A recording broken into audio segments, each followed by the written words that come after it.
look at you sitting there potentially being Canadian. Well, don't be Canada, whatever you do. Joining me today, the author of a book by that very name, Don't Be Canada, Tristin Hopper joins me. Thanks so much for being here, Tristin. Thanks for having me. Now, this is first of all, I love your headphones. They are circa 1976, I believe. I don't know the exact year, but yeah, 60s, 70s. These things last Wow. forever. I mean, if you buy new headphones, they're gonna go about maybe a year Yeah. until some of the soldering gives out. But these things are bulletproof. So I've had like I used to have another set. I used them forever. They're getting smashed around, and then you just replace them. Go to an estate sale, get these. So I highly recommend vintage headphones. Also made in Canada. We used to make our own Wow. electronics. That's why I think they were in my grade school. Actually, that's where I remember that style from. Listen, I think this is really a fun approach to sort of a serious discussion, really, that Canadians are having. If they're not, they're probably about to embark upon it over the next couple of years. But it's a book that is, I guess, I saw it as a parody, but really, as you and I kind of set this up before the interview, it now feels to me like it kind of ends up being a cautionary tale. Tell us a little bit about the book. The book is about it's 8 chapters and it's 8 ways in which Canada is uniquely dysfunctional. My day job is I'm a reporter for the National Post, and it was just sort of my realization. I guess the spur for the book was when I'm at the National Post, I often review what the international press is saying about Canada, and I've worked at the Post since 2011. And so when I started, it would be all these kind of fun things, or it was usually, Canada was doing something right. So, everybody should do this thing that Canada does. They have the world's richest middle class and they have more social mobility than they do in the United States or whatever. And then there's a definite shift, particularly starting in 2020, where suddenly the international press is saying, whatever you do on assisted suicide, avoid whatever Canada is doing. There's this shop Yeah. teacher with the humongous, oversized magumbos Yeah. that is showing up, and there's nothing in Canadian law to stop it. Um, that was the spur, but it was me sort of understanding that for most of my adult life, if Canada was doing something that seemed a little iffy, there was usually some hippie corner of Europe that had done it first. We could say, okay, well, we sound crazy. This sounds crazy, but the Netherlands did an even crazier version. Yeah. And it was me realizing that on a lot of these issues, be it assisted suicide, gender politics, housing affordability, we were rapidly becoming the world's most dysfunctional and the world's worst, doing things that no one else was doing. One example being on drug policy. So harm reduction is not our idea. It comes from the UK, Right. but nobody has gone as far on harm reduction as we have. So just the Well, I fact that think every mid-level Canadian city has a safe injection site. That's unlike anywhere else in the world. I think that's a really good example, and it actually came up in our house over the weekend, as I had to explain to my wife, who is from Mexico and did not see the progression of how we got here, explaining to her that yes, there's a place where you can go and inject drugs, and the drug dealer's just down the street, and there's people there to help you. She said it's just it's unfathomable that we would have even gotten to that point. Meanwhile, like you point out, yeah, maybe in some hippie corner of Europe, they tried it. What we don't find out is, yeah, they gave up on it 6 months in and they've gone a different way. We make the mistake and we stick it out. Yeah, it's also it was able to get entrenched more in Canada. Basically, so my thesis, I didn't have this thesis going into the book, so I thought I'll just write these. If it's uniquely bad in Canada, I'll write about it. So there's no chapter about like blowing up the debt because everybody's kind of doing that. So it only got a chapter if it's something in which Canada is breaking the mold on how to do something poorly. And my thesis at the end of this, and again, I didn't have it going into it, was Canada was just had no imagination for unintended consequences or things going wrong. So thus, when you look at these bad ideas, be it very low barrier euthanasia, etc., and you look at when they were implemented, there's almost no skepticism at the time. A lot of these issues were passed with conservative and liberal support at the time. You have almost no media coverage saying, we should think about this, and this could potentially go another way. Often less skepticism than, again, the countries we usually compare ourselves to, the Nordic countries of the Europe, Netherlands, etc. So we brought in a lot of these ideas with no skepticism, no barriers, Right. often not even any press coverage. So there's bad ideas all over the place. I mean, every country, every Western country has a version of these bad ideas. But in Canada, the door was wide open and we had zero defenses against them. So it's just, it's like an We infectious seem to disease and you don't have any kind of vaccination. And you're like, oh, right this way, race-based criminal justice sentencing, set up here and you can run everything now. Oh my God. That's an astute way to look at this. A lot of what we do in Canada seems to be sugar-coated in empathy or a super civilized approach. Like you say, okay, it was done in Europe. Well, that's a very civilized approach. They're doing better things for society. We have to at least match or better that. For some reason, Canadians or our Canadian, the perception of people around the world is that Canadians are always super trying. And we get viewed, I think, as socialist in this way because of that, that we have so much empathy in so many places that it's unmanageable.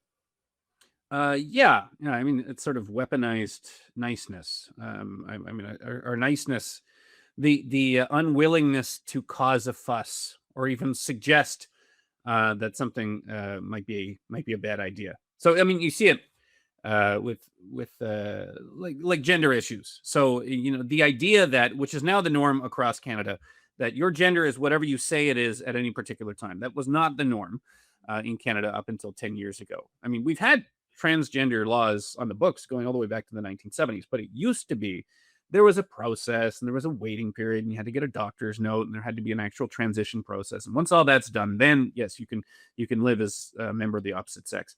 And then the new regime we have now is just everyone can claim, you show up and say, I feel like a woman now. I'm changed. I've still got a beard, whatever. I'm going to be a woman. We're all sort of familiar with that. But when you look at, as this was implemented at the local level, at the federal level, a school board here, a human rights commission there, basically no pushback whatsoever. I don't know if I'm answering your question here, but yeah, no, you're right. And it is sort of consistent. I mean, people are saying, and I'm sure there was voices at the time, lawmakers saying, I'm sorry, what the legislation is, anybody can just claim to be a woman at any time. And, so they can go into a change room and they say they're a woman, even if it's just a guy in a bikini. That sounds like it could be a problem, but I mean, how dare you, Mr. Hopper? How dare you say that? Yeah, and right? As I document in the book, there was people, who thought this could be a problem, but you know what? I'm just going to sit on my hands. This is Canada. Maybe it won't actually work out. Maybe that won't happen. That weird guy in with the hairy chest and the bikini loitering in the women's change room. Maybe that person won't happen. So we'll just pass this. We won't make a fuss, and we'll just sort of move on with our lives. So we did a whole bunch of those, one after the other. Tristin, what do you think? The rubber started hitting the road. Yes. Sorry, man. Do you think Canadians, by and large, buy into this? I guess it's been described as wokeness that has put us into so many of these positions. And I mean, I'm looking at your list: the housing crisis, healthcare system, harm reduction for sure, criminal justice for sure, identity politics, absolutely, government regulation and censorship. All of these really are based in what you're talking about and what we're talking about, which is, okay, well, somebody decided to leave and go through. But do you think most Canadians get behind this kind of thinking? It's weird because I'll often have very hopeless people get in touch with me. And they'll say, well, have you seen the latest poll? It's like 11 bajillion% for the encumbered government that implemented a lot of these policies. And then, yeah. So it would seem to me that the populace is fine and accepting of all these things, and they just want to slit their wrists and get into a warm bath and, let the wokeism, take hold of them. But I'll point out, and on these key issues, and I live in Victoria, a particularly left-wing part of the country. There's almost more pushback against some of these issues than you would find in a more conservative area, because they've gotten they're at the sharp end of the spear when it comes to Right. this. So I mean, Right. I've had very lefty people approach me with who have very much hardened their positions on issues such as drug addiction or criminal justice. So the idea, if you just take a pretty basic question: are we punishing criminals appropriately? Are we taking dangerous people and removing them from society before they find more victims? That's probably the single most popular and unifying issue Yeah. I can think of in Canada right now. I mean, you probably get 90% in any poll say no, we're not punishing them enough. We need to take dangerous men, and they are mostly men, and remove them from society, permanently. So something like a three strikes law, which sounds really radical, and that was proposed by the Conservatives in the last federal election. I have heard lifelong NDP voters, raise that idea independently to me because they've been broken into too many Yeah. times that it sort of changed their thinking. As So soon as your community is infiltrated by any of this danger that really comes face to face with your family yourself, starts to change your opinion, I think, right? yeah, so I've given talks here in Victoria, and you look at the crowd, and this is all, old women in scarves. This is septum piercings. Some of them reek of weed. So you think, oh, so I'll show up on the stage. Am I just going to get ambushed? Is this some sort of, Antifa, honey trap for me? And then I'll realize, speaking to the people afterwards, they'll approach me and they'll say, "Hey, man, I've been hard left my whole life. I've been progressive my whole life. But something happened." And I'll just hear this stream of just heartbreaking stories of someone, close relative died because they couldn't have a treatable condition addressed in the healthcare system. The waiting lists were too long. Loved one is a victim of criminal of a crime, and then they saw the criminal justice system, openly favor the offender over their friend. They've lost close loved ones to the trans cult. A mentally ill loved one decides, well, I'm actually living as this way, and they say, well, maybe there's some comorbidities here, and you should consider that maybe the surgery isn't what you need. And there's something else, and they say, well, I have to cut you out now. I'm pursuing this new life. So something has bounced back on them in a particularly tragic way, and caused them to face the reality of what Canada looks like. And we've all sort of had a version of that in the last 10 years. I think the sort of mainstream Canadian opinion in 2015, even if you didn't like Justin Trudeau, was, well, we still have our country. We aren't, there's nothing we're doing unsustainably wrong. We can tweak a few things here. And now I think there's a very heavy cohort of Canadians who are saying, oh, we are barreling off a cliff with some of these, and Some of these notions. dramatic changes the likes of which we have never considered before, are needed. It's so funny you say Trudeau, and I take a look at the list of key areas that you cover, and they look like the menu at the Trudeau Spa. Do you think a lot of this was born during that era? It was accelerated under Trudeau. So that was, I'll again, when I'm presenting this book at a talk, someone will always raise their hand and say, I know what happened wrong to Canada. It was Justin Trudeau is what happened.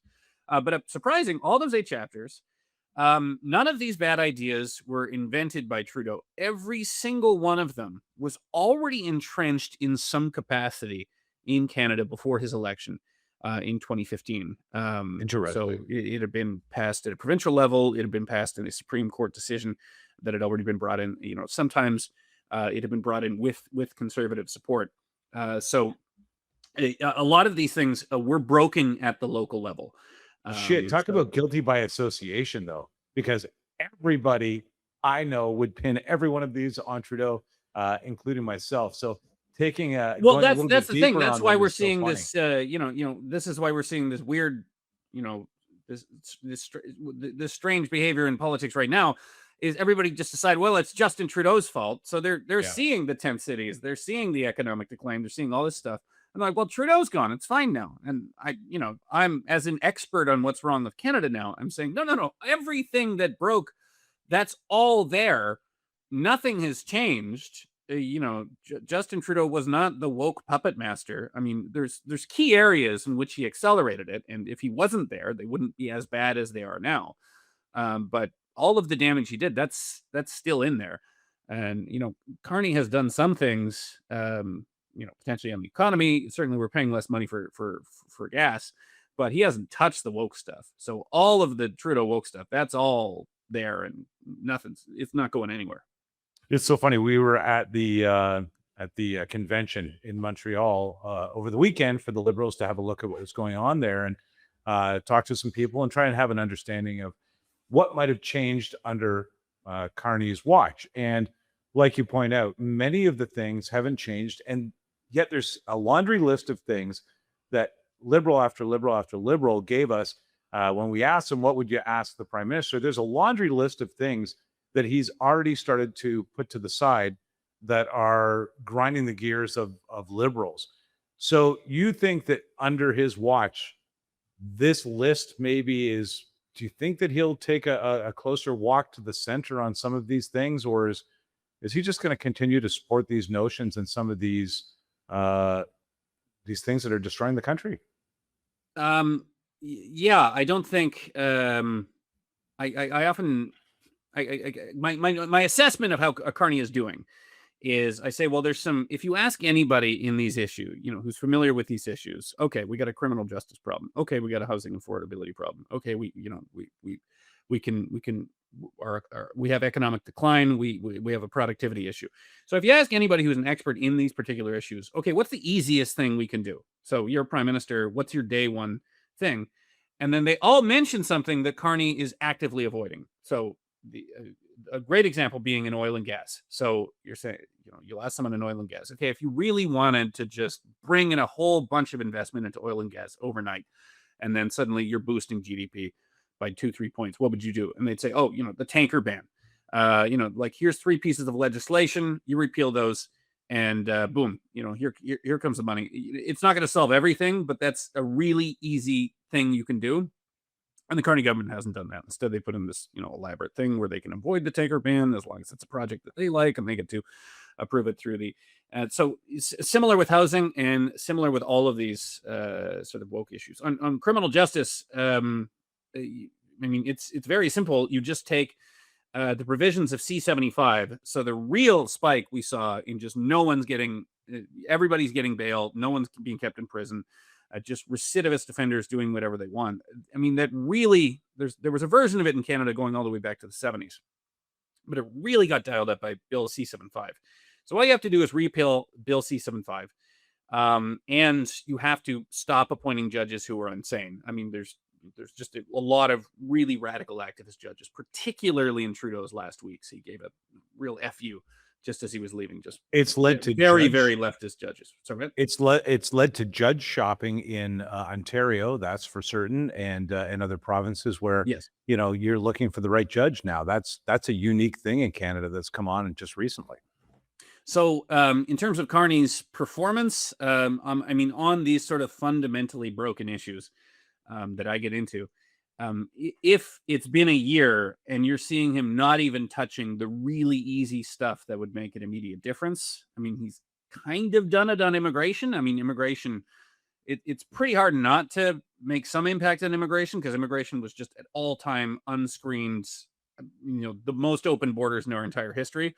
So they're still pretty open, but they're slightly less open than they were before, and we're seeing benefits from it already. So with the notable exception of the immigration file was completely on fire and exploding and radioactive. It's still on fire and exploding, but it's not radioactive anymore. So there's that. But on a lot of these files in which I think he gave a speech saying this was going to change. And if you look at the levers he could pull to make those changes, I'm just not seeing them. So far, no. But there has been discussion of it, which is interesting, because for 4 years, it's been it was hammered and hammered and hammered in the House, but kind of left alone. It leads me to kind of wonder, as you went through the process, what did you find to be sort of the backbone, don't do this, don't be Canada advice? Oh, I guess the easy one would be, engage with reality. I think it's on all of these. It's just sort of, we became enamored with the fantasy rather than reality. I mean, we've just become, and this is often people's sort of epiphany when they realize just how much a kind lie has been entrenched within the Canadian system. So, often, Canada's fine. And then you get a government form that asks you the sex you were assigned at birth. And you're like, no, I wasn't assigned to sex at birth. I just came out I and I was had a penis and I born, was a man. actually. Yeah. Yeah. So it'll be something like that. Although the Rita, I mean, there's been some real wacky ones out of BC, put out by public health agencies, in which you're reading it. A layperson can be reading this, and it's just a completely inaccurate depiction of how addiction works, how gender works, how race works. Um, so it's just been an endless series. You've probably seen that chart online, and it's it's like the x-axis, I think, is your society's Yes. dysfunction, wherever, and it's like kind lie, kind lie, kind lie, and then harsh truth, harsh truth. We've avoided any kinds of harsh truths. We've avoided any kinds of difficult decisions. I mean, this is how I always describe how our housing became so unaffordable. It's a whole bunch of decisions. I mean, that's probably the trickiest issue and the hardest to solve that I mentioned in the book. But it's just been 20 plus years of every time government has a decision. On this side, you've got some nice thing that you would like to do, but on this side, if you do that thing, it's going to cause the houses to be less affordable. But Right. you always take this decision because you're like, well, screw the houses. We've got that's fine. We can make houses just a bit less affordable. Let's give them some new environmental regulation. Let's do some new thing. I want to juice up immigration in this particular thing. So we always compromised on everything from affordability to prosperity. These things that we had just accepted were going to be permanent parts of the Canadian fabric. So we could just hammer on them and compromise on them more than any other country, and just assume they were our birthrights regardless of what we did to them. And the chickens are coming home to roost on a lot of those things. A lot of things we thought never happened in Canada are now exclusively happening in Canada because that mindset reigned supreme for so long. I don't want to point fingers, but I could not stop laughing about the NDP gathering where people were holding up cards that showed their relevance to speak and in what order, and it just became so evident how lost in the pool of snowflake Canada has become. I mean, we are and I really, would urge people to consider, you're able to look at it. This is, I'm sure a lot of people looked at it and it's the first time they're encountering such a dysfunctional environment. Just everybody sort of arguing over the different, equity groups. It's just, it's hell on earth. And I would urge you, one of the weirdest things about Canada right now is that we have very conservative young people. So poll after poll showing that the strongest basis of support for the Conservatives, and this has been true since they made Poilievre leader, is young people. So the average 21-year-old Canadian more likely to vote Conservative at a provincial and a federal level than the average 71-year-old. So when your young people are more conservative than your old people, that's never happened before. And it's happening in Canada. And one of the reasons that's happening is that crazy environment you saw in NDP land. Anybody who's been sort of within the school system, who has been a child, that's been a lot of their life. And kids aren't stupid. They realize how insane a lot of this stuff is and how contradictory it is. I mean, because it's based on, elaborate intersecting series of lies. So a kid knows that sex isn't something that's assigned at birth. They can be told about equality, and then they show up for a medical appointment, and then they're asked what race they are and why. Oh, well, it's just because there's different care over here for different races. It's like, well, I was told to be equitable, but you seem to be screening things based on the color of my skin in this particular thing. So there's been enough of those, or just the fact that if your standard public school, you may have whatever, most of the calendar days are transgender day of visibility, transgender day of blah, blah, blah, at whatever 30 gay days in the calendar, you may start to roll your eyes, even for an impressionable young child. So, someone who was turning 18 this year was 11 at the beginning of COVID lockdowns. So all of this government BS, they have been getting it right to the face, pure, uncut wokeism and Kafka-esque government mandates. So wokeism to them is the man, right? Of course, it's the man. I totally feel that now. When we were certainly at the Conservative convention, the young people you saw, not out in droves, but the ones who were there, pretty average Canadian kids. And they had a real understanding of what was going on in politics and how weird things were getting and how their opportunities were vanishing before their eyes. Yeah, you see these this social media trend where it's just like videos of Canada from just pretty quotidian, like someone walking through a mall or something, or just walking through a street, and young people will see it and realize, like, where are the tent cities? Where are the Yeah. drugs? Where's all these things that I've been told are just a normal part of the fabric? And, as a millennial, I can remember those things. So it's been radicalizing for me because I'm here in Victoria. I know the parks that didn't used to have tent cities. I know the windows that didn't used to have bars on them. I Yeah. knew the areas of town that you could safely walk through at night, that it is no longer the case. So it's even more radicalizing for someone who doesn't even remember that. And they're finding evidence of, hey, I found some anti-drug literature from, in the library from pre-2000, and it tells you not to do the drugs, rather than just telling you how to sterilize your crack pipe. And this is brought me to new realms of thinking. Well, it's comforting to me to know that another generation is finding these things discerning and a little bit debasing. Like, because I'm like you, I go to parks in my own neighborhood and I'm like, this was one of the greatest places to hang out. Now this. Yeah, yeah. So I mean, my first 10 years after graduating school was every year the crime rate went down. And a young adult now, every year the crime rate has been getting worse. So if Yeah. you're riding on public transit, every year it's just an increment. Your head is more on a swivel every year, as there's more incidents of violence. You're inhaling more meth smoke on public transit. So yeah, for people at the sharp end, so young people and recent immigrants too, I mean, when I'm touring this book around, when you look at poll numbers, people who have recently come to the country and are really at the front end of the disorder, they're seeing the disorder at the sharp end. Yeah, they're much more radicalized on these issues than what is now, the base of support for the liberals. People who already own their homes, don't have to ride public transit, are generally insulated from a lot of the problems they voted for. How much of your book do you think Polly is out there preaching? I don't know, but I will say I noticed this the other day. The book came out about a year ago, and I highlight the 8 issues that are uniquely wrong with Canada. And then I was thinking about it, and I sort of wrote about that in the National Post today, and I realized on all 8 of these issues, the government of Alberta has made some sort of progress on all of these. So, gender issues made, just sort of, if I'd handed the book to Danielle Smith and I said, you've got a year, do something on all of these chapters, they've done something on it. So one thing I'd urge people to keep in mind: you can be demoralized about what's happening at a federal level, but I mean, the moral of the book is a lot of this dysfunction was implemented at a local level, and thus it can be, and sometimes needs to be, fixed at a local level. So And that's where people actually have some control. They actually have yeah, the lots of ability control. to, yeah. Oftentimes, I mean, it's easy to say, well, Canadians are passive. They've accepted that. And you're often describing yourself. So when people complain about that, I say, well, when's the last time you directly actually tried to dial back some of the wokeism that annoys you?